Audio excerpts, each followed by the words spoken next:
Kamu menghirup udara yang berat, udara yang terperangkap. Ini bukan kesegaran. Aroma terpentin dan cat minyak yang kental menusuk hidung Anda, melekat seperti lapisan kedua kulit. Di mana dan jam berapa Anda menonton kisah ini? Karena kita harus mundur, kembali ke tahun 1832, berdiri di sebuah loteng sempit yang dingin di tengah hiruk-pikuk kota New York yang baru tumbuh. Anda adalah seorang seniman, Samuel Morse, dan Anda mengusap sisa-sisa cat minyak yang mengering di ujung jari Anda. Rasa dingin yang tajam merayap dari lantai kayu yang tidak rata, melewati sepatu bot Anda yang usang.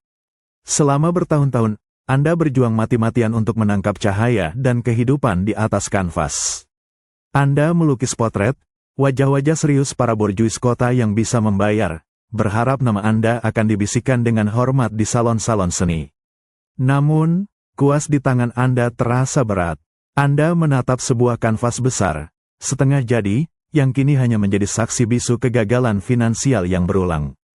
Setiap goresan kuas adalah pertaruhan, dan Anda kehabisan waktu, kehabisan uang, dan hampir kehabisan harapan. Anda bisa merasakan pandangan skeptis dari orang-orang di sekitar Anda, para kritikus yang menganggap karya Anda kurang orisinal, dan para kreditur yang menuntut pembayaran. Anda berjalan ke jendela kecil, melihat ke bawah. Jalanan di New York adalah aliran tenaga kuda dan gerobak yang sibuk. Dunia di luar sana bergerak cepat, sibuk berbisnis, berperang, dan hidup. Namun, ada jeda yang membunuh. Berita dari Washington, apalagi dari seberang lautan, bergerak dengan kecepatan siput. Butuh waktu berminggu-minggu, bahkan berbulan-bulan, untuk mengetahui apa yang terjadi, menciptakan jurang komunikasi yang luas, seolah-olah setiap jarak adalah keheningan yang tak dapat ditembus. Anda merasa terputus. Melukis adalah bahasa, ya, tetapi bahasa yang terlalu lambat, terlalu terisolasi, hanya menjangkau mata segelintir orang. Tangan Anda masih berlumuran vermilion dan asteris siena, tetapi pikiran Anda mulai beralih dari pigmen ke sesuatu yang tidak terlihat, namun bergerak lebih cepat daripada angin, listrik. Anda ingat diskusi di kapal dalam perjalanan pulang dari Eropa. Seorang penumpang berbicara tentang elektromagnetisme, tentang bagaimana arus dapat bergerak hampir seketika. Sebuah sensasi aneh menjalar di tulang belakang Anda, bukan sensasi dingin dari loteng ini, tetapi percikan ide. Jika cahaya bisa ditangkap dalam lukisan, mungkinkah informasi ditangkap dan dikirim melalui denyut listrik? Anda melihat ke sekeliling studio yang berantakan, dan tiba-tiba, kanvas-kanvas itu tidak lagi terlihat seperti janji seni, melainkan masalah yang harus dipecahkan. Anda tidak lagi ingin menangkap potret fisik seseorang, Anda ingin memberikan suara kepada dunia, suara yang dapat melintasi benua tanpa hambatan. Mimpi menjadi seorang pelukis besar mulai memudar, digantikan oleh dorongan mendesak untuk menemukan bahasa baru, bahasa sederhana, yang dapat diterjemahkan menjadi denyutan listrik, titik dan garis, jeda dan kecepatan. Anda menutup mata sejenak, mencium lagi bau minyak yang pekat ini, bau keringat dan kegagalan yang hampir terjadi. Anda merasa dikelilingi oleh kesunyian yang harus Anda hancurkan.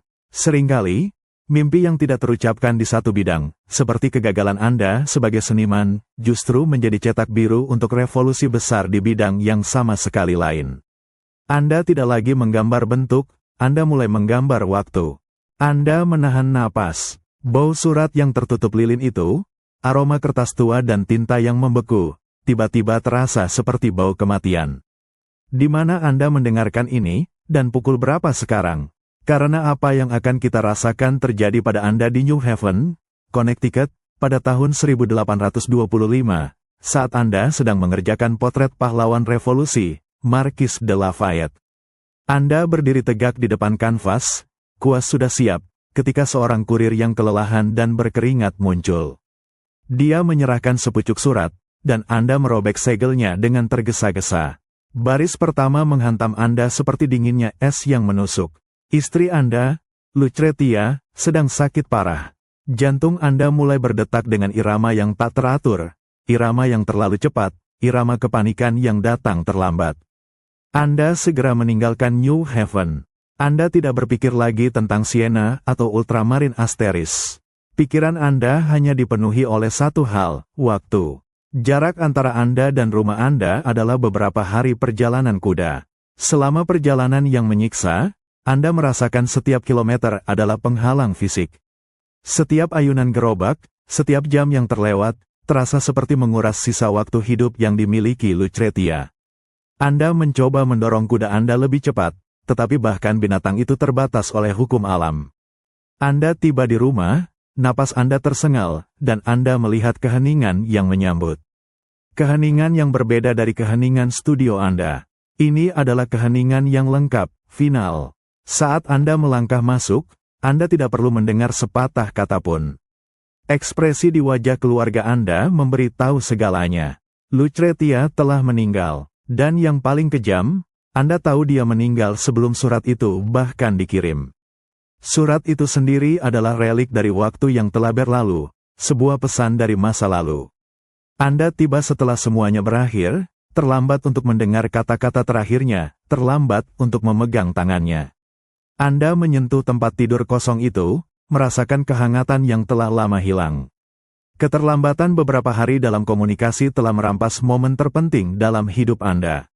Di saat kesedihan yang tak tertanggungkan itu, Anda merasakan pemahaman yang dingin dan tajam, dunia terlalu besar, dan bahasa yang kita gunakan untuk menghubungkan jarak terlalu lambat.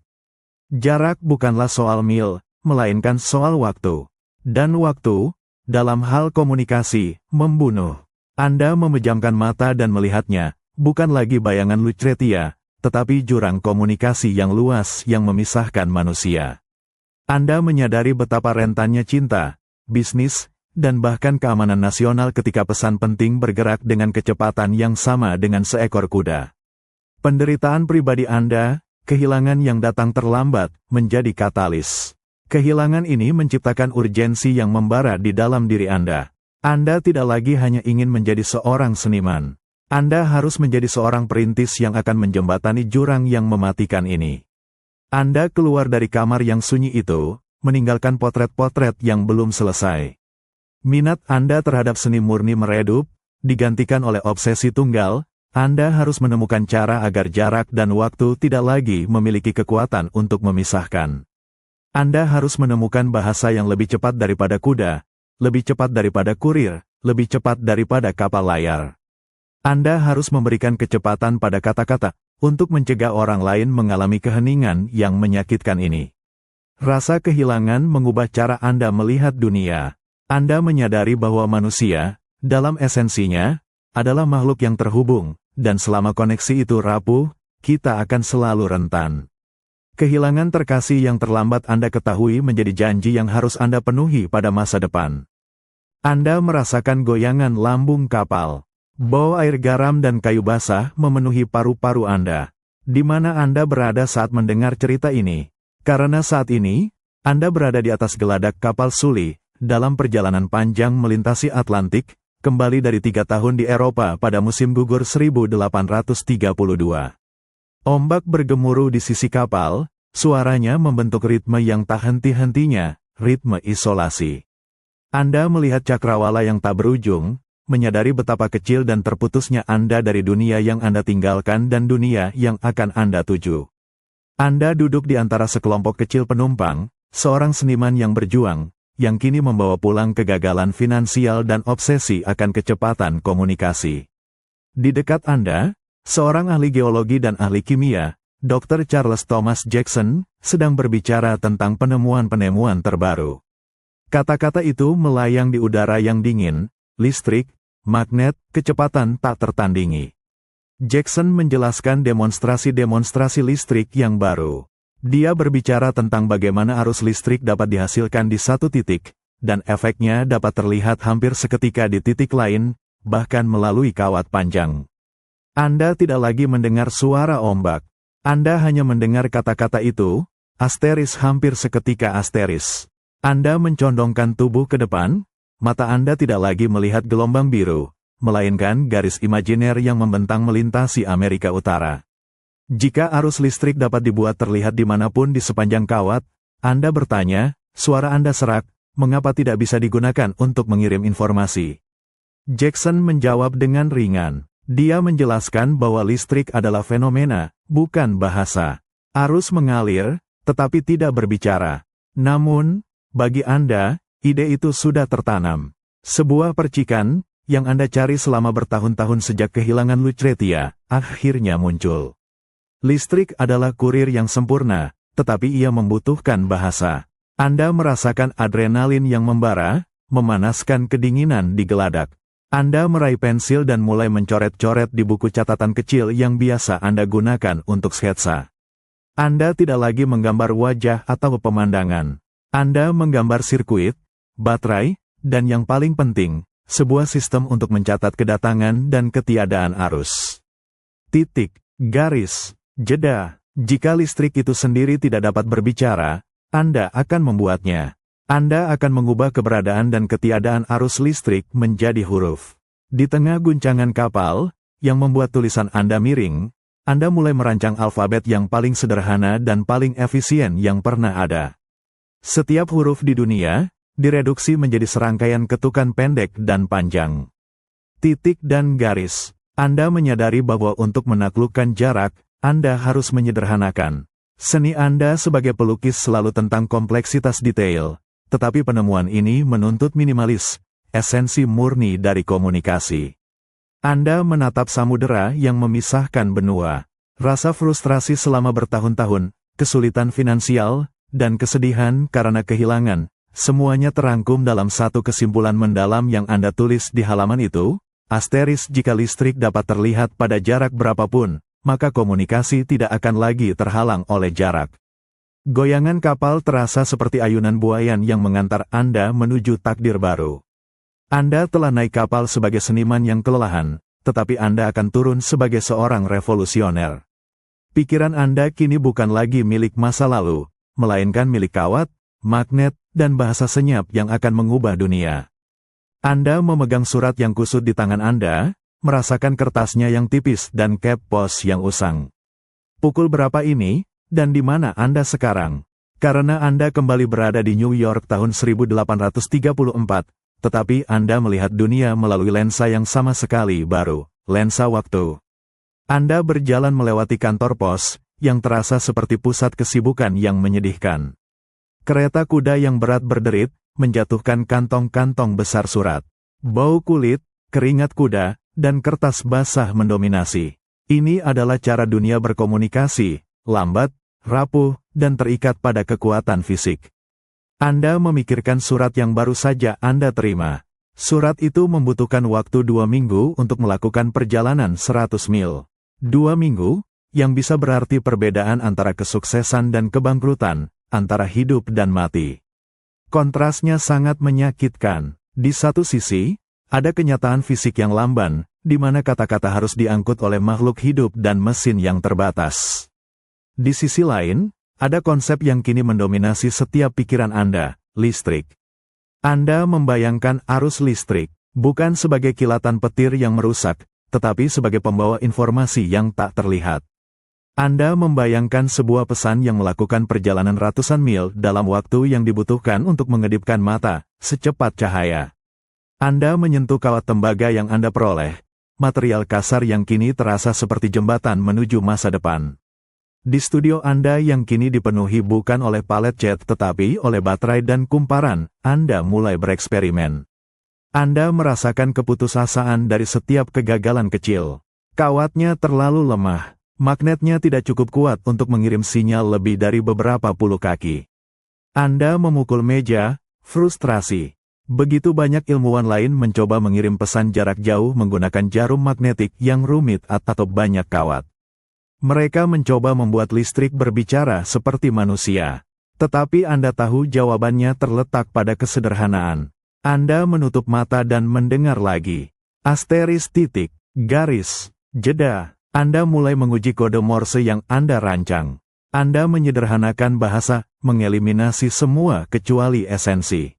Huruf yang paling sering digunakan, seperti E dan T, mendapatkan sandi terpendek, 1 titik atau 1 garis, meminimalkan waktu transmisi. Itu adalah ekonomi bahasa yang brilian.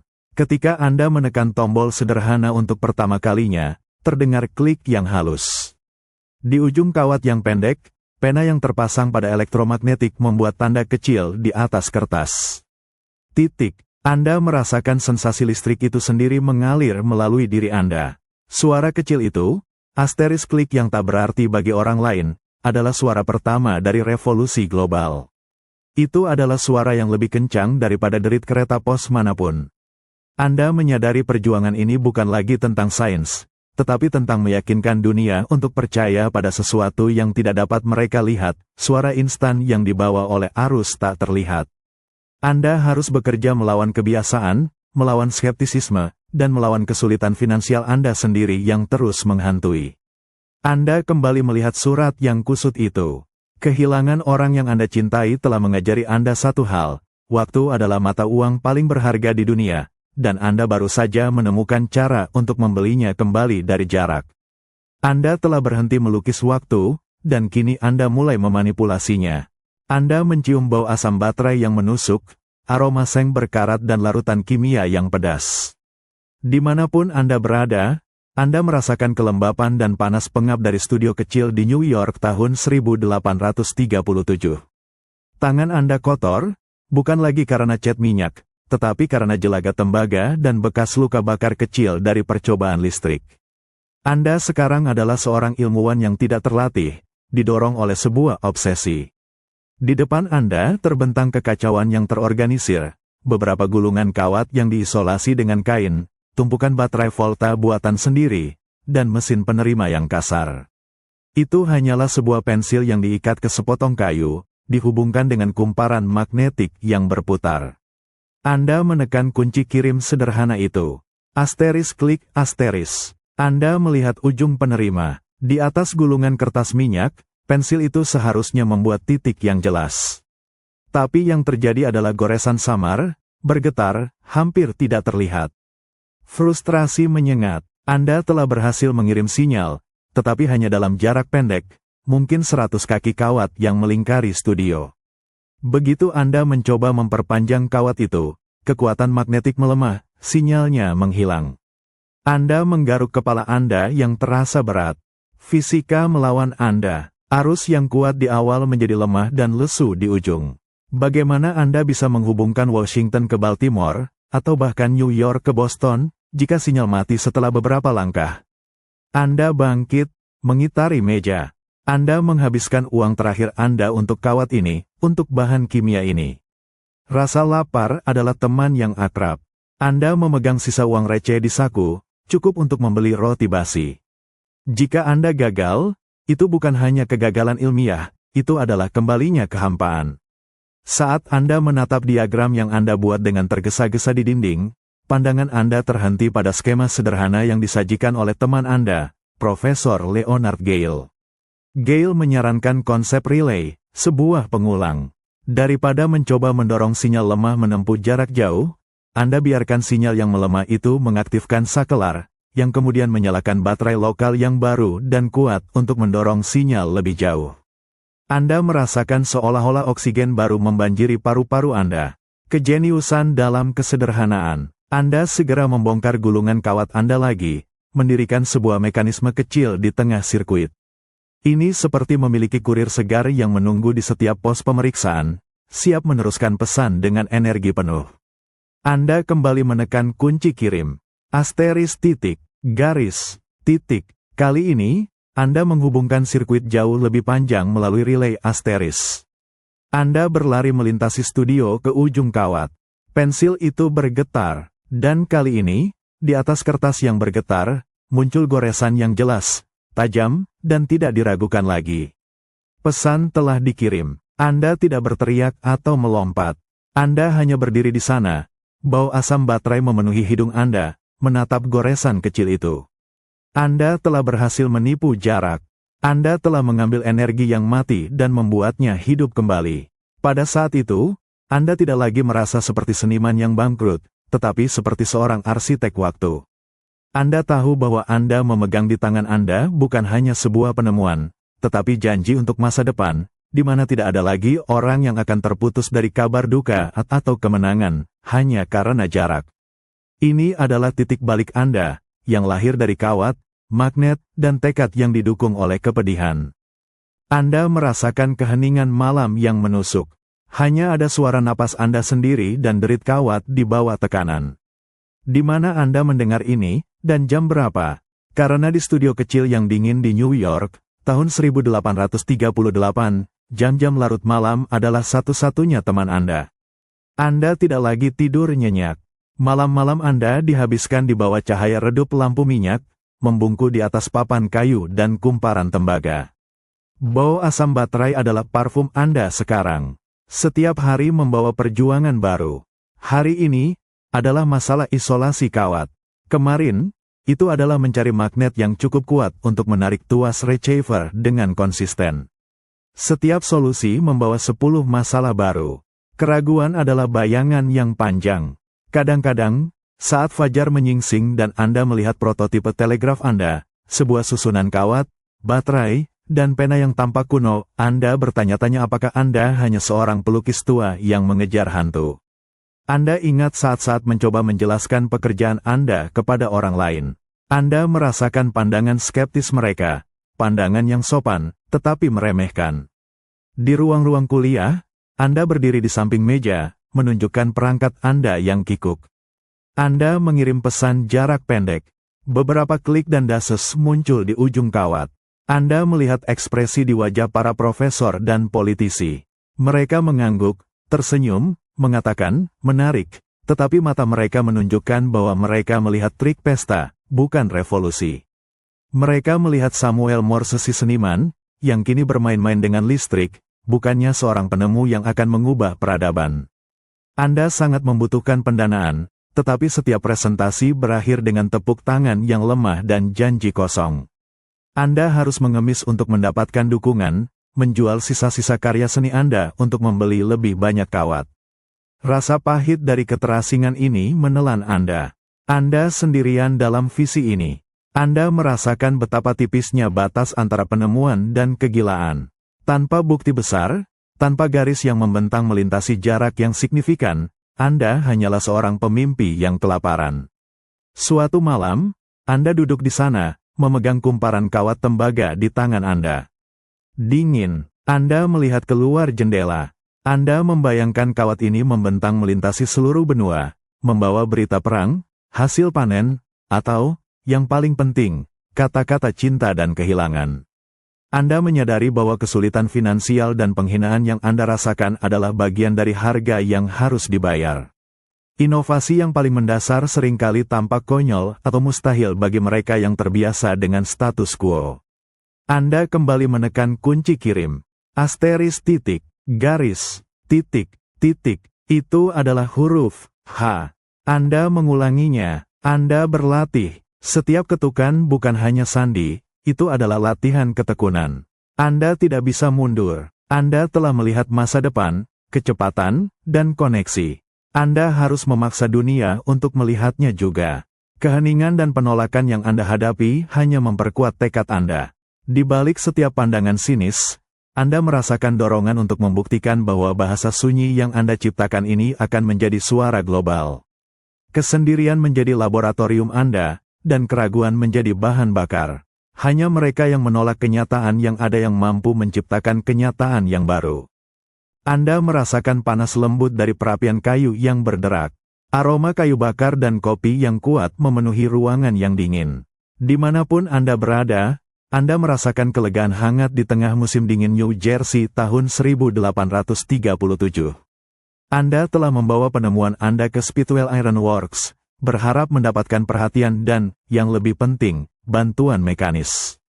Anda tahu teori di balik telegraf Anda punya sandi, tetapi desain receiver Anda yang kasar membutuhkan penyempurnaan yang serius. Di antara sekelompok orang yang berdiri di sekitar, salah satunya memiliki tatapan yang berbeda. Bukan skeptis, melainkan tajam, penuh minat yang tenang.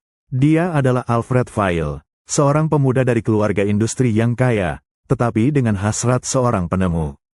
Anda berdiri di samping meja, mendemonstrasikan prototipe Anda yang tampak kikuk. Anda mengirimkan beberapa klik dan dases singkat melalui beberapa ratus kaki kawat yang diatur di dalam pabrik. Vail memperhatikan setiap detail. Saat orang lain mengagumi keajaiban listrik, Vail mengamati cacat pada mekanisme Anda, pena gores yang berantakan, tuas yang terlalu berat. Dia tidak melihat kegagalan, tetapi peluang untuk perbaikan. Setelah demonstrasi berakhir dan kerumunan bubar, File mendekati Anda. Anda melihat keyakinan yang sama di matanya yang dulu membuat Anda tetap terjaga di malam hari. Dia tidak menanyakan apakah itu mungkin, dia bertanya bagaimana cara membuatnya lebih baik. File berbicara tentang roda gigi presisi, tentang mesin yang lebih ringan, dan tentang bagaimana dia dapat menggunakan sumber daya pabriknya untuk membuat mesin penerima yang tidak lagi goyah, tetapi mencetak pesan dengan kejelasan militer. Anda merasakan gelombang kelegaan yang luar biasa. Selama bertahun-tahun, Anda berjuang sendirian melawan kebodohan dan kemiskinan. Sekarang, ada tangan yang bersedia berbagi beban, pikiran yang dapat menerjemahkan visi Anda menjadi kenyataan mekanis yang kokoh. File tidak hanya menawarkan bantuan mekanik, dia menawarkan pendanaan yang sangat Anda butuhkan, dengan imbalan bagian dari paten di masa depan. Anda melihat ini bukan sebagai pengorbanan, tetapi sebagai satu-satunya jalan ke depan. Anda menyambutnya dengan jabat tangan yang kuat. Di tengah gemerlap api, kolaborasi lahir. Anda adalah sang visioner, sang ahli bahasa. File adalah sang teknisi, sang ahli presisi.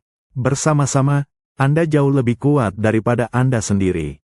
Anda mulai bekerja. File menyingkirkan mekanisme Anda yang terbuat dari jam tua dan kanvas. Dia membuat receiver dari logam yang dipoles, mekanisme jam yang dirancang untuk kecepatan dan akurasi. Anda duduk bersamanya, menyusun kembali kode Anda. File, dengan kepekaan mekanisnya, membantu Anda menyadari bahwa kode Anda, yang awalnya dirancang untuk pena gores, akan lebih efektif jika didasarkan pada bunyi ketukan. Asteris titik dan asteris garis menjadi bunyi pendek dan panjang yang berbeda. Sebuah bahasa yang tidak hanya dapat dicatat secara visual, tetapi juga didengarkan. Kehangatan perapian itu kini terasa seperti energi kolektif. Anda tidak lagi berjuang dalam isolasi. Anda telah menemukan orang yang dapat mendengar suara dalam mimpi Anda. Kegilaan Anda sekarang memiliki mitra, dan visi Anda memiliki mesin. Anda tahu bahwa dengan keahlian File, impian kawat yang menghubungkan benua ini akan segera terwujud. Anda merasakan udara yang bergetar, bukan hanya karena listrik, tetapi karena suara logam bergesekan, palu yang berdetak pelan, dan desisan uap dari mesin. Di mana Anda mendengarkan ini? Karena Anda berada di jantung inovasi mekanis, bengkel Alfred File pada tahun 1838. Bau minyak mesin dan besi yang baru dipotong menggantikan bau cat minyak yang sudah lama Anda kenal. Anda dan File bekerja berdampingan. Anda, dengan buku catatan yang penuh dengan sandi, dan dia, dengan perkakas presisi. File memegang receiver baru yang terbuat dari kuningan mengkilap. Ini bukan lagi prototipe kayu yang Anda buat dengan tergesa-gesa, ini adalah mesin yang dirancang untuk bekerja. Anda melihat bagaimana File mengubah ide Anda tentang pena yang membuat goresan menjadi sistem penandaan yang lebih efisien. Dia menyadari bahwa gerakan lateral pensil itu tidak praktis. Sebaliknya, receiver barunya menggunakan elektromagnet untuk menggerakkan stylus yang menekan gulungan kertas. Saat Anda menguji stylus itu, Anda menyadari ada masalah. Titik dan garis yang dibuat tidak selalu mudah dibedakan saat kecepatan meningkat. Anda dan File membungkuk di atas cetakan yang baru. Perdebatan bukan tentang sains, melainkan tentang psikologi. Bagaimana cara termudah bagi operator manusia untuk memahami bahasa listrik ini? Anda memutuskan untuk menyempurnakan sandi Morse. Anda mengkaji frekuensi huruf dalam bahasa Inggris. Anda duduk dengan setumpuk buku, menghitung kemunculan setiap huruf. File memperhatikan dan menyarankan perubahan drastis. Singkirkan simbol-simbol numerik yang rumit dan fokus pada kesederhanaan titik dan asteris garis yang dapat didengar dan dicatat dengan cepat. Anda menyetujui, dan bersama-sama, Anda menyusun alfabet baru, Morse Code modern, yang merupakan perpaduan antara ekonomi linguistik dan kepraktisan mekanis. E adalah satu titik. T adalah satu garis. Huruf yang paling sering muncul mendapatkan sandi yang paling pendek, mengurangi waktu pengiriman secara dramatis. Ini bukan hanya penemuan, ini adalah perancangan ulang komunikasi. Anda merasakan kepuasan murni saat File memasang stylus yang telah disempurnakan. Ketika Anda menekan tombol kirim, receiver itu merespons dengan klek-klek yang jelas, irama yang tepat. Setiap ketukan adalah bukti bahwa kata-kata kini dapat bergerak dengan kecepatan petir. File mengirim pesan uji coba. Ia mengetuk dengan irama yang tajam, titik-titik-titik garis-garis-garis titik-titik-titik. Anda tahu apa artinya itu? SOS. Meskipun itu adalah sandi bahaya yang jauh di masa depan, saat itu terasa seperti alarm yang membangunkan dunia. Kerjasama ini mengajarkan Anda tentang kekuatan spesialisasi. Anda telah membawa visi dan bahasa, dan File telah membawakan presisi mekanis. Bersama-sama, Anda telah menciptakan mesin yang tidak hanya mengirim sinyal, tetapi menulis pesan, sebuah bahasa yang dirancang khusus untuk era listrik. Anda menyentuh gulungan kertas yang kini dihiasi dengan pola dots dan dashes yang jelas. Ini adalah tulisan tangan listrik, janji bahwa tidak ada lagi pesan yang akan tertinggal karena kecepatan kuda atau angin yang lambat. Kata-kata Anda akan terbang. Anda merasakan sentuhan logam dingin di bawah ujung jari Anda. Di mana Anda mendengar ini, dan jam berapa? Karena di bengkel File, di Morristown, New Jersey, tahun 1838, Anda sedang belajar menari dengan mesin. Di depan Anda terletak kunci telegraf, sebuah tombol sederhana. Ini adalah instrumen baru Anda, menggantikan kuas yang Anda gunakan seumur hidup. Untuk mengirim pesan yang jelas, Anda harus menguasai ritme. Awalnya, jari-jari Anda canggung. Anda menekan kunci terlalu lama, mengubah titik menjadi garis, atau terlalu pendek, membuat garis menjadi titik yang kabur. Pesan-pesan yang Anda kirimkan menjadi campuran bunyi yang kacau, tidak ada artinya. Anda berkonsentrasi, mata Anda tertutup, mendengarkan bunyi klek logam yang Anda buat. Anda harus menginternalisasi bahasa baru ini, mengubahnya dari konsep menjadi refleks. Anda mulai mengulangi huruf E, titik, T, garis, I, titik-titik. Ritme harus tepat. Jeda antara titik dan garis harus sebanding dengan durasi titik. Jeda antara huruf harus lebih panjang, dan jeda antara kata-kata harus yang terpanjang. Ini adalah bahasa musik yang didasarkan pada interval waktu yang sangat ketat. Anda merasakan peluh dingin membasahi dahi Anda. Pelatihan ini lebih melelahkan daripada melukis potret rumit. Di sini, kesalahan sepersekian detik dapat mengubah arti kata. Alfred File duduk di ujung kawat, mata tertuju pada gulungan kertas yang bergerak perlahan. Dia mengirimkan kembali pesan kepada Anda. Asteris titik garis itu adalah huruf C. Anda membalasnya dengan O, asteris garis asteris. Lambat laun, otot jari Anda mengingat gerakan itu. Sentuhan Anda menjadi lebih percaya diri. Titik-titik terdengar cepat dan tajam. Garis-garis terdengar panjang dan mantap. Bahasa sunyi ini mulai mengalir dari pikiran Anda ke jari Anda. Anda menyadari indera Anda mulai beradaptasi. Anda tidak lagi hanya melihat cetakan di atas kertas, Anda mendengar kata-kata. File mengirimkan sebuah pesan panjang, serangkaian kliks dan kleks yang terdengar kacau bagi telinga yang tidak terlatih.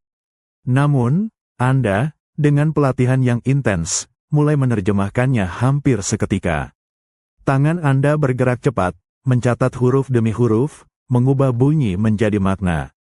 Ini adalah transkripsi yang luar biasa. Pesan yang datang dari kejauhan, hanya didorong oleh denyut listrik, diubah menjadi tulisan di depan Anda. Anda membaca pesan itu, sukses.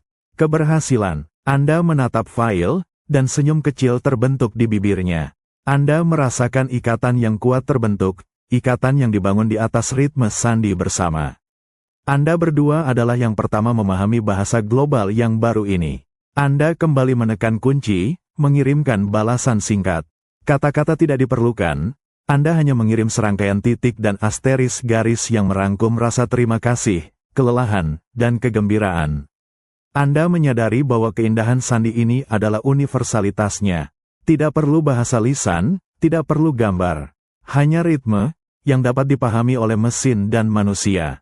Anda telah menemukan jembatan yang benar-benar kebal terhadap jarak, sebuah suara yang dapat dipertahankan di tengah kekacauan. Lelah, tetapi puas, Anda melihat kunci telegraf itu. Itu hanyalah sepotong logam, tetapi sekarang ia terasa seperti konduktor tidak hanya listrik, tetapi juga takdir. Anda merasakan tegangnya kawat tembaga di udara yang dingin. Di mana Anda mendengarkan ini, dan pukul berapa? Anda harus berada di gedung Capitol di Washington DC, pada tahun 1844, berdiri di depan sebuah penemuan yang akan mengubah dunia. Setelah bertahun-tahun frustrasi dan permohonan dana yang menyakitkan di hadapan Kongres, Anda akhirnya mendapatkan uang untuk membangun jalur telegraf eksperimental pertama, membentang 40 mil, menghubungkan Washington DC dengan Baltimore. Anda berdiri di hadapan mesin pengirim di ruang sidang Mahkamah Agung. Udara dipenuhi dengan ketegangan resmi. Semua mata tertuju pada Anda. Kegagalan berarti kembali ke kemiskinan dan ejekan. Di ujung lain kawat, di Baltimore, Alfred Vail sedang menunggu. Anda menekan kunci telegraf untuk pertama kalinya untuk mengirim pesan publik. Jari-jari Anda, yang telah dilatih berbulan-bulan, bergerak dengan presisi yang menenangkan. Anda mengirimkan pesan bersejarah itu. Sebuah kutipan dari Alkitab, What had God wrought, atau apa yang telah Tuhan perbuat. Asteris titik garis titik titik garis garis garis titik garis titik garis titik titik garis titik garis garis titik garis titik titik titik titik garis titik garis garis garis titik titik titik titik. Setiap klik adalah denyutan listrik yang bergerak secepat yang diizinkan fisika. Anda menunggu, menahan napas. Ruangan itu sunyi, kecuali untuk detak jam yang keras. Jarak 40 mil yang biasanya memakan waktu berjam-jam perjalanan, kini ditempuh dalam hitungan detik. Tiba-tiba, mesin receiver di hadapan Anda mulai berdetak. Itu adalah Vail, mengirimkan pesan yang sama kembali. Anda melihat pena penerima membuat goresan di atas kertas. Gerakan kecil itu, gerakan jarum yang bergetar itu, terasa seperti gempa bumi global. Anda membaca transkripsi itu. Kata-kata itu, kembali kepada Anda, dalam urutan yang sempurna. Anda telah mengirimkan pesan dan menerimanya kembali, mengabaikan jarak 80 mil pulang pergi, hampir seketika. Anda merasakan gelombang darah panas membanjiri wajah Anda. Air mata yang hampir menetes bukanlah air mata kesedihan, tetapi kemenangan. Anda tidak hanya mengirim kata-kata, Anda telah membuktikan bahwa jarak hanyalah ilusi. Orang-orang di ruangan itu, para politisi yang skeptis, kini berkerumun. Mereka melihatnya, mereka menyentuh kertas itu, merasakan bukti nyata bahwa komunikasi telah dipercepat dari kecepatan kuda menjadi kecepatan cahaya. Anda menyadari bahwa klik dan asteris pause sederhana ini, yang sebelumnya hanya merupakan abstraksi di buku catatan Anda, kini telah mengubah peta kekuatan dunia. Berita tentang pertempuran, harga komoditas, dan keputusan politik kini dapat bergerak bersamaan dengan waktu, bukan dengan angin. Anda membayangkan kawat tembaga yang akan segera menjalar ke seluruh benua, menghubungkan kota-kota, merajut negara yang luas menjadi komunitas tunggal. Visi yang lahir dari kepedihan pribadi karena kehilangan yang datang terlambat kini menjadi janji konektivitas global. Anda memegang kunci telegraf itu. Itu bukan lagi alat, melainkan sebuah mikrofon. Dan dunia, untuk pertama kalinya, sedang mendengarkan. Anda telah mengubah listrik, dari keajaiban alam, menjadi bahasa yang dapat dipahami. Anda merasakan bau karet terbakar yang tajam, aroma ozon yang menyengat di udara. Dimanapun Anda berada, Anda merasakan panas frustrasi di ruang bawah tanah, tempat yang berfungsi sebagai laboratorium rahasia pada akhir tahun 1830-an. Setelah keberhasilan konseptual, kini Anda harus menghadapi kenyataan yang keras. Listrik tidak bekerja sama seperti cat minyak. Listrik adalah kekuatan yang liar dan tidak terduga, dan setiap hari adalah pertempuran untuk menjinakkannya. Anda melihat kawat-kawat tembaga yang seharusnya membawa pesan, kini tampak seperti sarang kusut yang kacau. Beberapa bagian menghitam, tempat sirkuit pendek telah melepaskan energi yang merusak. Anda merasakan sentuhan lempengan logam yang panas di tangan Anda, sisa-sisa percobaan yang salah. Masalah terbesar Anda adalah isolasi. Anda harus menjalankan kawat ini di atas kepala, melalui hujan, salju, dan kelembaban. Anda mencoba bungkus karet, kain yang diresapi pernis, bahkan lilin lebah, tetapi kelembaban selalu menemukan jalannya. Anda melihat tetesan air yang menempel di sepanjang kawat uji yang Anda pasang. Setiap tetes adalah konduktor kecil yang mencuri energi dari sinyal Anda. Ketika Anda menekan kunci telegraf, Asteris klik yang seharusnya tajam menjadi desisan lemah, energi itu hilang ke tanah. Anda duduk di bangku kerja, wajah Anda berlumuran jelaga dan keringat. Anda telah berjanji kepada diri sendiri bahwa Anda akan mengakhiri isolasi komunikatif dunia, tetapi saat ini, Anda sendiri yang terisolasi, dikelilingi oleh tumpukan kegagalan. Anda mengambil sepotong kawat yang baru, mencoba lapisan isolasi yang berbeda. Anda mencoba melapisinya dengan tar. Anda membungkusnya dengan benang. Ini adalah pekerjaan yang melelahkan dan kotor, jauh dari kemegahan artistik yang pernah Anda bayangkan. Sebuah suara datang dari luar, suara para skeptis, menanyakan kapan pelukis ini akan kembali ke pekerjaannya yang sebenarnya. Anda mengabaikannya, tetapi suara keraguan itu menggerogoti. Anda tahu bahwa jika Anda tidak dapat mengalahkan kelembaban dan jarak, seluruh visi Anda akan hangus. Anda menatap tumpukan baterai volta Anda yang terus-menerus. Anda terus-menerus menyuntikkan energi, tetapi bumi terus-menerus mencuri sinyal itu. Saat Anda memegang kumparan kawat yang terputus, Anda menyadari betapa jauhnya Anda dari garis telegraf 40 mil yang Anda impikan. Setiap mil dari kawat itu adalah tantangan teknik yang brutal. Anda menutup mata. Anda tidak lagi memikirkan masalah isolasi. Anda kembali memikirkan esensi, asteris titik dan asteris garis asteris. Jika Anda bisa membuat relay bekerja setiap beberapa mil, terus-menerus menyuntikkan energi baru, Anda dapat mengatasi kebocoran. Pikiran itu memberi Anda dorongan. Kegagalan hari ini bukanlah akhir, itu adalah kurva pembelajaran. Anda menyadari bahwa penemuan tidak hanya membutuhkan visi, tetapi juga ketekunan yang membosankan dan kotor untuk melawan hukum fisika. Anda harus menjadi seorang insinyur, bukan hanya seorang pemimpi. Anda harus menguasai listrik, bahkan jika itu berarti mengorbankan setiap ons martabat Anda dan membakar setiap kawat terakhir yang Anda miliki. Anda merasakan dinginnya kayu keras di bawah perut Anda. Di mana Anda mendengarkan ini, dan pukul berapa sekarang? Anda berada di apartemen sewaan yang gelap di New York, tahun 1840, dan perut Anda meraung lebih keras daripada guntur. Anda menyentuh saku celana wol Anda. Kosong, bahkan tidak ada uang receh. Anda telah menjual perabot terakhir Anda, buku-buku lama Anda, dan bahkan beberapa potret awal yang masih Anda miliki, hanya untuk membeli kawat tembaga dan asam baterai. Kesehatan Anda menurun drastis. Diet Anda hanya terdiri dari kopi hitam dan roti basi, jika Anda beruntung.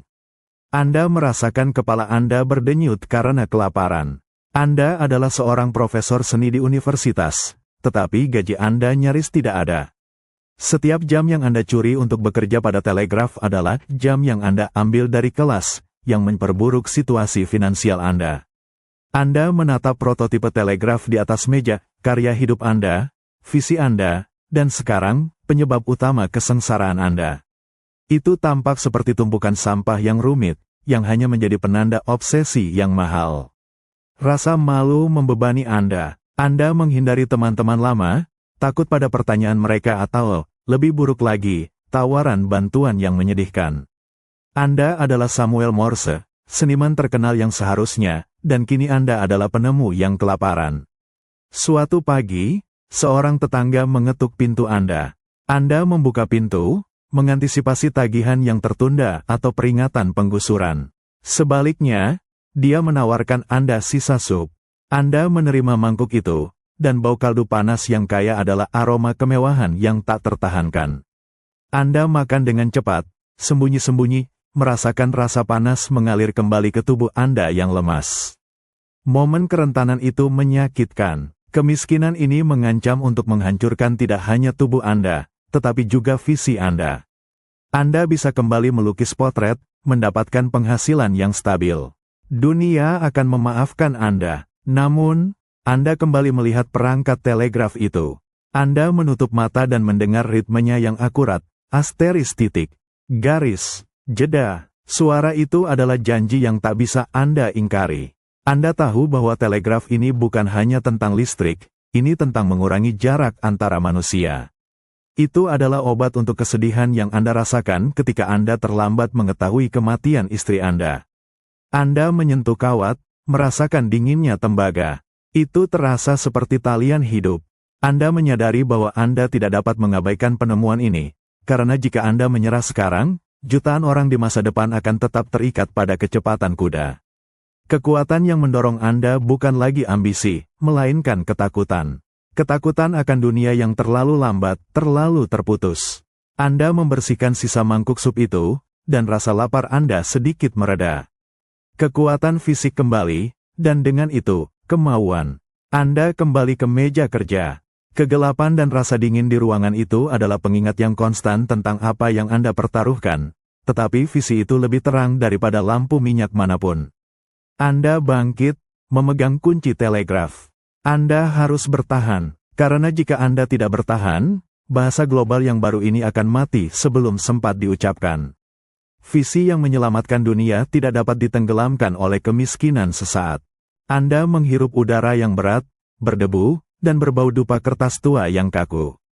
Di mana Anda mendengarkan ini, dan jam berapa? Anda berada di lorong-lorong megah Kongres Amerika Serikat, Washington DC, tahun 1843, tempat harapan Anda diuji. Sepatu bot Anda yang usang terasa asing di lantai marmer yang mengkilap. Anda telah meninggalkan bengkel kotor Anda untuk menghadapi kekuatan yang lebih sulit dikalahkan daripada listrik, birokrasi, dan skeptisisme politik. Anda memegang prototipe telegraf Anda yang kini telah disempurnakan. Anda harus meyakinkan sekelompok politisi, yang sebagian besar menganggap listrik hanyalah mainan akademis. Di dalam ruang rapat yang pengap, Anda memasang perangkat Anda. Anda berbicara tentang denyut, tentang elektromagnetisme, tentang sandi yang bergerak dengan kecepatan pikiran. Anda melihat wajah-wajah di hadapan Anda. Sebagian besar acuh tak acuh.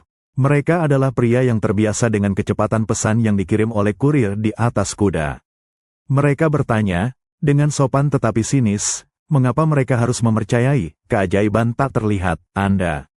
Anda melakukan demonstrasi. Anda menekan kunci, mengirimkan serangkaian klik ke penerima yang berjarak beberapa puluh kaki di ruangan itu. Pena itu membuat goresan-goresan kecil. Seorang anggota Kongres bertanya dengan tajam, Tuan Morse, apa yang mencegah Anda menempatkan orang di ujung sana yang hanya mencatat apa yang Anda katakan melalui telepon, bukannya listrik yang rumit ini? Anda merasakan darah Anda mendidih, tetapi Anda harus tetap tenang. Anda menjelaskan relay, bahwa sinyal itu didorong kembali dengan energi baru, mengatasi jarak yang tak terbatas.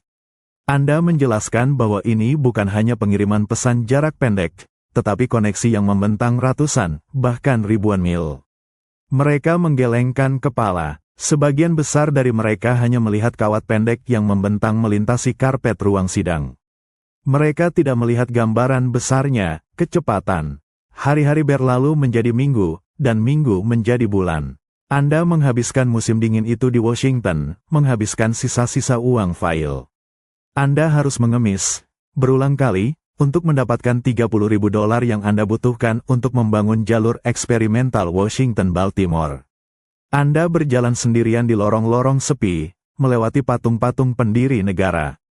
Anda merasa berat karena perjuangan ini tidak hanya fisik, itu adalah pertempuran kehendak. Malam terakhir sesi Kongres, Anda duduk di galeri. Suara-suara lelah para politisi berbisik, sesi hampir berakhir. Tagihan Anda, yang meminta pendanaan untuk telegraf, belum disetujui. Anda melihat jam, tengah malam, kegagalan sudah dekat. Anda pergi, dengan perasaan pahit, yakin bahwa mimpi ini telah dihancurkan oleh kelembaman dan keraguan.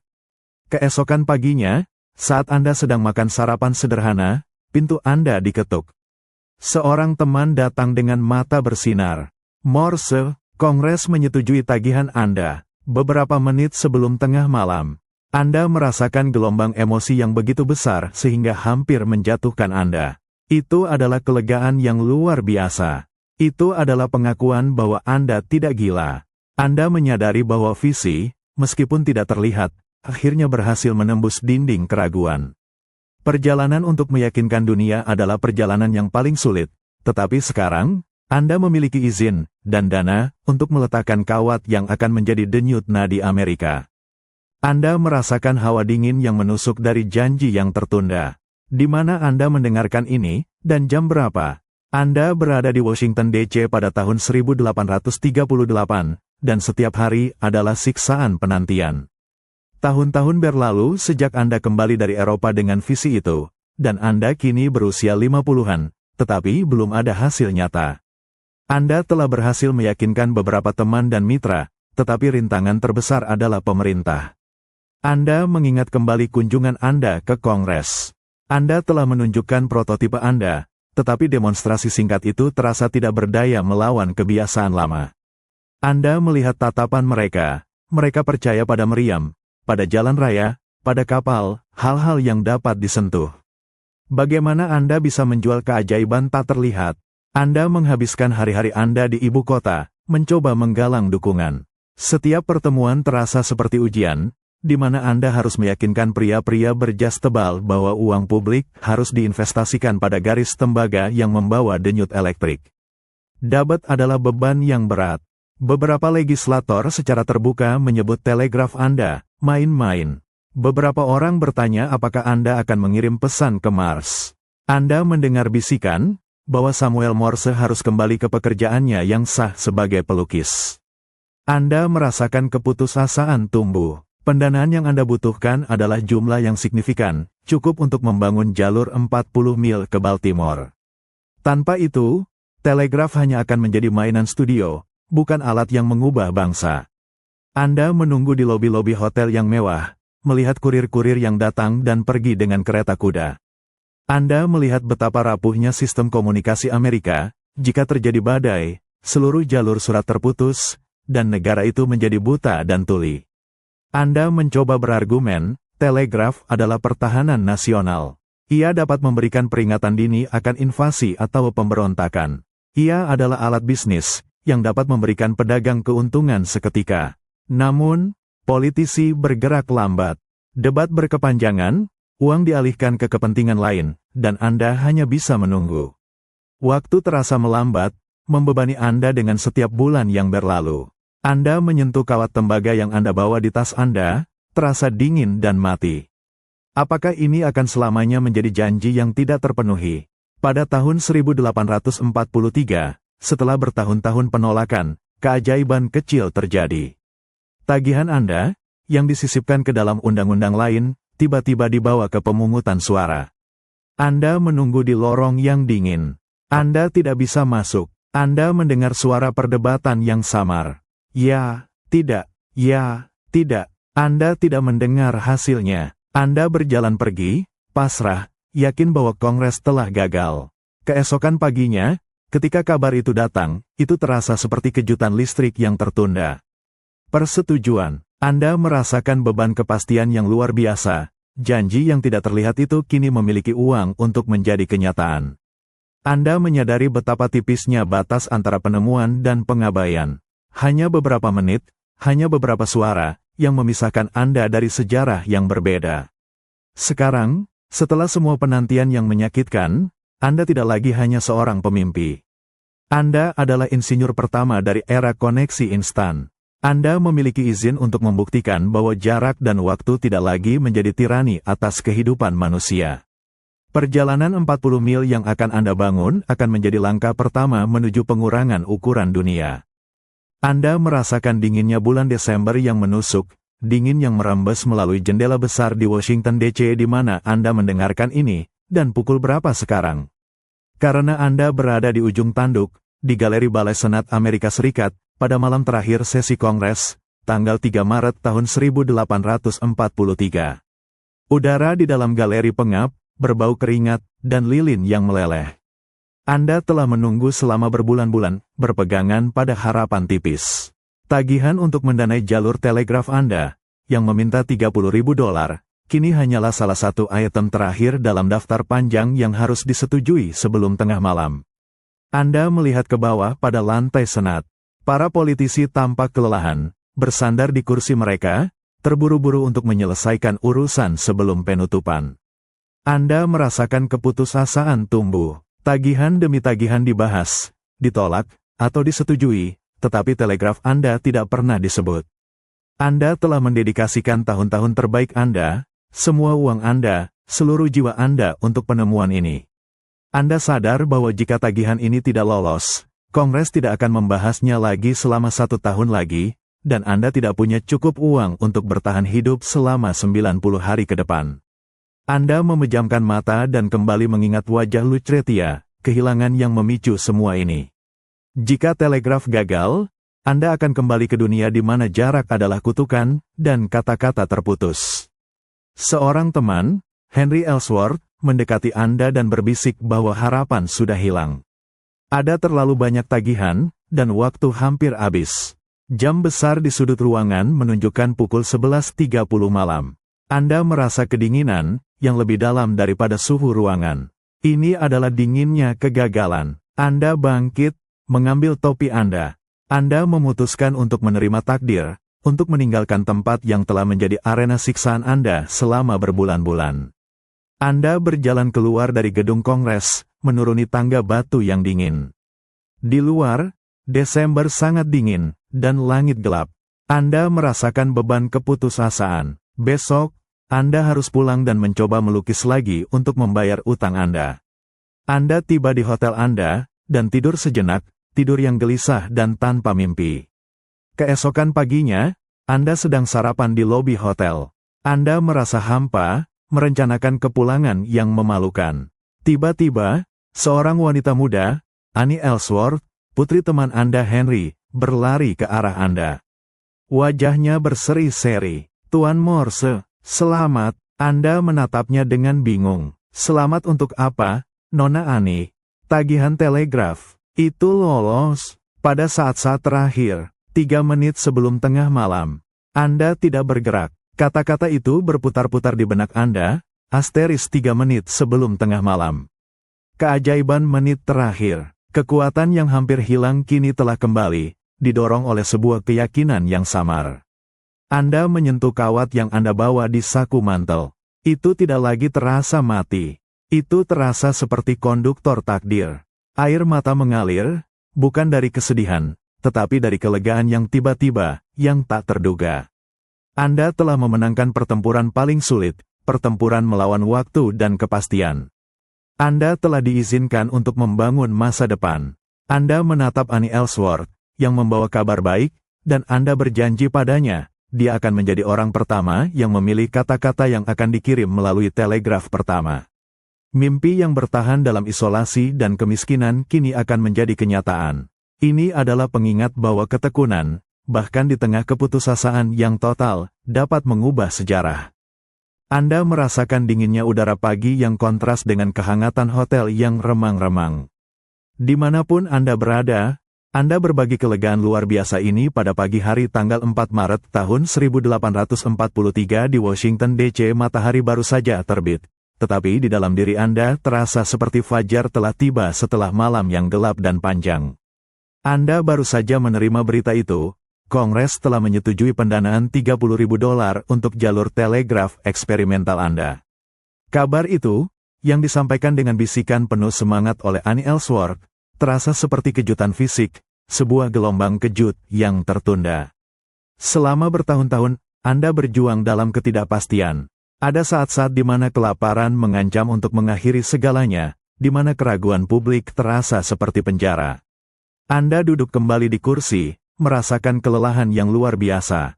Anda menyentuh mata Anda. Tiba-tiba, mata yang biasanya digunakan untuk menilai warna dan bentuk, kini dipenuhi air mata. Ini adalah tangisan yang lahir dari kelelahan, kemenangan, dan pengakuan. Anda telah menghabiskan waktu bertahun-tahun membuktikan ide. Anda telah menghadapi cemoohan, kemiskinan, dan penolakan. Sekarang, dunia resmi telah memberi Anda izin. Di luar, jalanan masih sepi, diselimuti keheningan musim dingin. Namun, bagi Anda, keheningan itu kini dipenuhi dengan suara yang belum ada, asteris klik dari kunci telegraf. Anda melihat secangkir kopi di depan Anda, dan tangannya sedikit gemetar. Anda telah melewati batas. Anda tidak lagi harus mengemis. Anda memiliki uang, dan Anda memiliki waktu yang Anda yakini telah Anda selamatkan untuk dunia. Anda menatap Annie Ellsworth, yang masih berseri-seri. Anda teringat janji Anda, dia akan memilih kata-kata untuk pesan pertama. Dia berpikir sejenak, wajahnya serius, dan kemudian dia mengucapkan sebuah kalimat dari kitab bilangan yang dia ambil dari ibunya, "What had God wrought?" Apa yang telah Tuhan perbuat? Kata-kata itu terasa sempurna. Itu bukan tentang penemuan manusia, tetapi tentang keajaiban yang memungkinkan. Anda merasakan janji yang terukir di dalam diri Anda. Perjuangan itu akhirnya berakhir. Sekarang, saatnya membangun. Tugas di depan masih monumental, mengatasi masalah isolasi, memasang kawat 40 mil yang menantang, tetapi sekarang, Anda melakukannya dengan dukungan yang sah. Anda bangkit, energi baru mengalir melalui Anda. Pelukis yang gagal telah lenyap. Yang tersisa adalah seorang penemu yang baru saja mendapatkan kembali martabatnya dan misi untuk mengubah cara umat manusia berkomunikasi. Anda telah memenangkan hak untuk memberikan kecepatan pada kata-kata, untuk menyatukan jarak, dan untuk memastikan bahwa tidak ada lagi pesan yang datang terlambat. Anda mencium bau tanah basah dan keringat yang asin. Di mana Anda mendengarkan ini, dan pukul berapa? Anda berada di jalur kereta api yang berdebu dan berlumpur antara Washington DC dan Baltimore, pada tahun 1844. Pendanaan dari Kongres ada di tangan, tetapi tantangan sebenarnya baru saja dimulai. Anda adalah seorang seniman tua, tetapi kini Anda harus memimpin kru konstruksi di tengah lumpur. Anda merasakan berat kawat tembaga. Itu tidak lagi melingkar rapi di laboratorium, sekarang ia harus diletakkan di bawah tanah, dilindungi dari unsur-unsur alam dan pencuri. Anda awalnya memutuskan untuk mengubur kawat. Anda mempekerjakan seorang penemu lain untuk membuat bajak yang dapat menggali parit, meletakkan kawat yang diisolasi dengan tar dan katun, dan menutupinya kembali. Anda berdiri di bawah terik matahari, mengawasi mesin bajak yang bergerak lambat. Anda merasakan getaran setiap kali roda besi menghantam batu. Debu menempel di tenggorokan Anda, dan pakaian Anda kotor karena lumpur. Setiap hari adalah perjuangan fisik. Anda harus memastikan bahwa isolasi kawat sempurna, bahwa relay terpasang dengan benar setiap beberapa mil untuk mempertahankan sinyal. Setelah beberapa mil dipasang, Anda mengujinya. Anda menekan kunci. Di ujung yang lain, Anda seharusnya mendengar klik yang jelas. Namun, yang terdengar hanyalah keheningan. Anda merasakan kepanikan yang dingin. Ada kerusakan. Anda harus menggali kembali kawat yang baru saja Anda kubur. Anda dan tim Anda menghabiskan berminggu-minggu dalam rasa frustrasi. Kawat yang terkubur itu gagal. Isolasi tar dan katun tidak cukup kuat melawan kelembaban tanah. Bumi mencuri listrik Anda, mile demi mil. Anda menyadari bahwa mencoba menyembunyikan penemuan Anda dari alam adalah kesia-siaan. Anda harus membiarkannya tergantung. Keputusan itu sulit. Itu berarti meninggalkan pekerjaan yang mahal dan beralih ke pemasangan kawat di atas tiang. Anda memerintahkan kru untuk mulai memasang tiang kayu. Anda menyaksikan mereka menancapkan tiang-tiang itu ke tanah, simbol nyata pertama dari visi Anda. Kawat-kawat itu kini tergantung di udara, melintasi ladang, hutan, dan jalan raya. Anda berdiri di bawah kawat yang menjuntai itu. Anda menyentuhnya, rasanya dingin, tetapi membawa janji. Anda telah belajar bahwa inovasi tidak hanya membutuhkan ide yang baik, tetapi juga kemampuan untuk beradaptasi dengan kenyataan yang brutal. Anda melihat ke kejauhan, ke arah Baltimore. Jalur kawat yang tidak sempurna itu adalah manifestasi fisik dari ketekunan Anda. Itu adalah jalan yang belum pernah ada yang lewati. Anda tahu bahwa setiap tiang yang Anda tancapkan, setiap kawat yang Anda tarik, adalah perpisahan terakhir Anda dengan kehidupan lama sebagai seorang seniman. Anda kini seorang pembangun, seorang insinyur yang berjuang di tengah lumpur, hanya untuk memastikan bahwa kata-kata dapat bergerak dengan kecepatan cahaya. Dan Anda tidak akan berhenti, tidak peduli seberapa kotor atau lelahnya Anda. Anda merasakan tatapan yang menusuk punggung Anda. Bau kuda dan rumput yang baru dipotong memenuhi udara. Di mana Anda mendengarkan ini, dan pukul berapa? Anda sedang berdiri di samping jalur kereta api di Maryland, di tahun 1844, mengawasi para pekerja yang memasang tiang telegraf. Anda melihat para petani dan musafir berhenti, menatap dengan rasa ingin tahu yang skeptis. Mereka melihat Anda, seorang pria parubaya yang terlihat lebih seperti seorang sarjana, memerintahkan sekelompok buruh untuk menancapkan tiang-tiang kayu ke tanah. Mereka bertanya-tanya, apa yang Anda lakukan? Anda telah gagal dengan ide mengubur kawat. Sekarang, Anda harus menjalankan kawat tembaga telanjang, tergantung di udara, diisolasi hanya dengan porselen sederhana di bagian atas tiang. Ini adalah pertaruhan yang berani melawan cuaca. Anda mendengar bisikan. Para petani tertawa, menyebut tiang-tiang itu sebagai jalur jemuran Morse. Mereka tidak melihat koneksi, mereka hanya melihat kawat yang tergantung, seolah-olah Anda sedang memamerkan pakaian listrik. Anda mengabaikan ejekan itu. Anda menyentuh tiang kayu yang kasar. Tiang itu terasa kokoh, fondasi bagi sesuatu yang tidak terlihat. Anda tahu bahwa kawat itu adalah pembawa pesan yang tidak terlihat. Jika seseorang berbisik di Washington, bisikan itu akan terdengar di Baltimore hampir seketika. Tapi bagaimana Anda menjelaskan sihir kepada mereka yang hanya percaya pada apa yang mereka lihat? Anda berjalan menyusuri jalur, mengawasi setiap pemasangan tiang, setiap isolator porselen. Anda merasakan rasa sakit fisik dari proyek ini. Anda harus memastikan bahwa setiap mil kawat dipasang dengan tegangan yang tepat, bahwa relay tersembunyi dapat bekerja tanpa gangguan. Jalan yang Anda buat tidak dimaksudkan untuk diinjak. Itu adalah jalan untuk pikiran.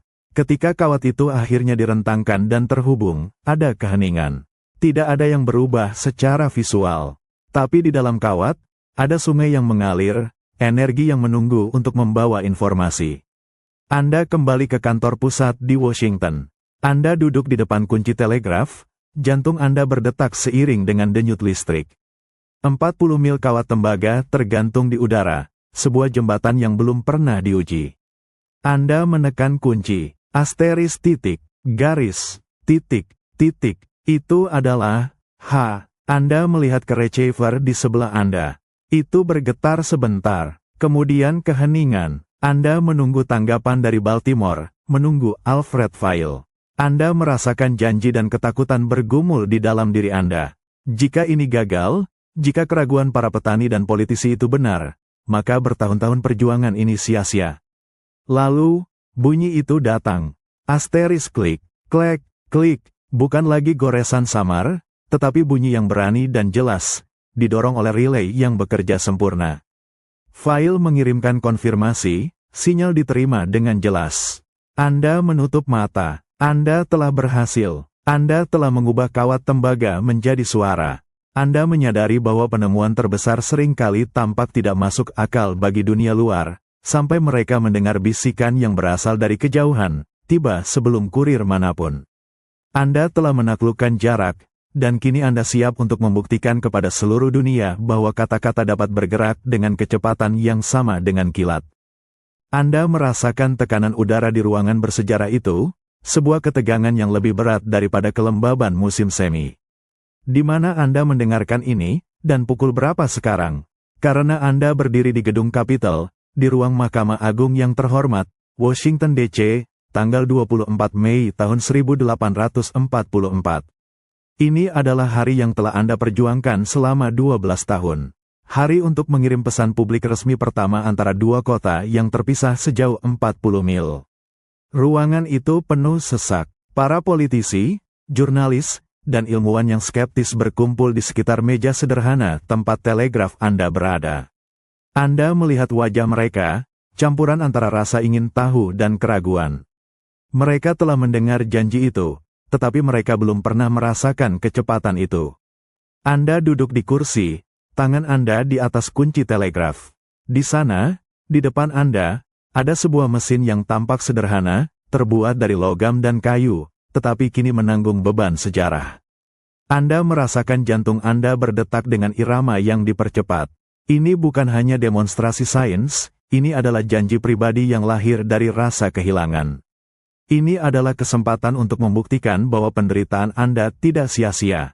Anda menatap gulungan kertas. Di sebelahnya, ada Annie Ellsworth, gadis yang membawa kabar baik tentang pendanaan Kongres. Dia tersenyum gugup saat Anda memintanya mengulang kalimat yang telah dia pilih. What had got wrong? Anda menutup mata sejenak, mengumpulkan fokus. Tangan Anda tidak lagi gemetar. Mereka telah dilatih untuk mematuhi sandi, untuk mengubah pikiran menjadi denyut listrik yang presisi. Anda membuka mata. Matahari musim semi menyinari ruangan melalui jendela tinggi. Anda menekan kunci. Asteris titik garis titik suara klik yang tajam dan berwibawa memenuhi ruangan. Itu adalah suara yang bersih, tegas, bukan lagi desisan lemah di laboratorium. Setiap tekanan kunci adalah lonceng yang berdentang, sebuah kata yang dikirimkan. Anda merasakan listrik itu mengalir, meninggalkan Anda dengan kecepatan yang luar biasa. Pesan itu, kalimat religius yang sederhana, sedang bergerak melintasi tiang-tiang di Maryland, mengaktifkan relay, dan menuju Alfred File di Baltimore. Keheningan di ruangan itu terasa tebal. Semua orang menunggu, mendengarkan keheningan itu sendiri. Anda tahu bahwa kecepatan telegraf berarti File seharusnya sudah menerimanya. Anda merasakan bobot dari jeda yang singkat ini. Ini adalah jeda antara era. 1 detik yang lalu, komunikasi terikat pada kecepatan kuda. Saat ini, dunia sedang menunggu untuk melihat apakah ia benar-benar dapat bergerak secepat cahaya. Anda melihat receiver di hadapan Anda. Pena itu diam. Semua orang menatapnya. Lalu, bunyi itu datang. Asteris klik, klik, klik garis. Pena itu bergerak, mencatat goresan. Itu adalah File, mengirimkan pesan kembali. Dia mengulangi pesan Anda, "What had got wrong?" Kegembiraan meletus. Orang-orang bersorak, beberapa terengah-engah. Anda tidak hanya mengirim pesan, Anda telah memindahkan waktu. Anda telah mengambil jarak 40 mil dan menguranginya menjadi momen. Anda telah memberikan suara global kepada sandi yang sunyi. Dunia telah berubah, dan Anda adalah konduktornya. Anda merasakan hembusan napas hangat di leher Anda. Semua mata tertuju pada gulungan kertas yang bergerak perlahan. Di mana Anda mendengarkan ini, dan pukul berapa sekarang? Anda berdiri di ruang Mahkamah Agung di tahun 1844, dan keheningan yang tegang baru saja pecah oleh bunyi klek telegraf yang memuaskan. Pesan itu telah diterima dari Baltimore, dikirim kembali oleh Alfred File. Anda membaca goresan tinta di atas kertas. Mereka adalah titik dan garis yang sempurna. Diterjemahkan, apa yang telah Tuhan perbuat. Anda merasakan gelombang kegembiraan yang tulus. Ini bukan hanya konfirmasi, ini adalah pengesahan bertahun-tahun kelaparan, keraguan, dan penolakan. Para jurnalis bergegas maju. Mereka menyentuh kertas itu, seolah-olah perlu memverifikasi bahwa tulisan tangan listrik ini benar-benar ada. Mereka menyadari implikasinya, berita, yang dulunya harus menunggu kuda, kini akan bergerak secepat kilat. Anda menatap langit-langit ruangan yang tinggi, memikirkan jurang komunikasi yang pernah merenggut istri Anda. Rasa sakit itu kini diubah menjadi tujuan. Telegraf ini bukan sekadar alat bisnis, itu adalah alat kasih sayang, alat kemanusiaan. Anda mengirim pesan lagi, kali ini berita sepele, seorang tamu yang baru saja tiba di Baltimore. Dalam hitungan detik, File mengonfirmasi kedatangan itu. Dampak dari pertukaran kecil itu terasa seperti gempa bumi. Anda dan File mulai mengirimkan pembaruan berita kecil, membuktikan bahwa jalur itu berfungsi, tidak hanya sekali, tetapi secara berkelanjutan. Anda menyadari bahwa telegraf akan mengubah cara perang dilakukan, cara pasar saham berfluktuasi, dan yang paling penting, cara keluarga berkomunikasi. Anak-anak yang jauh tidak perlu menunggu berminggu-minggu untuk berita tentang orang tua yang sakit. Anda berdiri di antara kerumunan yang ramai, yang kini melihat Anda bukan sebagai seniman yang eksentrik, tetapi sebagai perintis sejati. Anda tahu bahwa Anda telah melakukan lebih dari sekadar membangun mesin, Anda telah menciptakan bahasa universal. Sandi Morse Anda, yang lahir dari kebutuhan efisiensi listrik, akan menjadi bahasa pertama yang melintasi samudra dan benua, melampaui hambatan bahasa lisan. Anda mengamati kertas yang sekarang penuh dengan titik dan garis. Ada pelajaran mendalam di sini. Revolusi terbesar seringkali tidak lahir dari sumber daya yang melimpah, tetapi dari obsesi yang dilahirkan dari kepedihan pribadi. Anda telah menunjukkan kepada dunia bahwa tidak ada lagi alasan untuk terputus. Jarak fisik akan selalu ada, tetapi sekarang, informasi dapat bergerak tanpa batasan. Anda melangkah menjauh dari mesin. Tanggung jawab sekarang beralih dari penemuan ke penerapan. Anda telah memberikan suara global kepada sandi sunyi, dan Anda tahu bahwa dunia tidak akan pernah kembali ke keheningan yang lambat sebelumnya. Ini adalah akhir dari era, dan awal dari koneksi instan.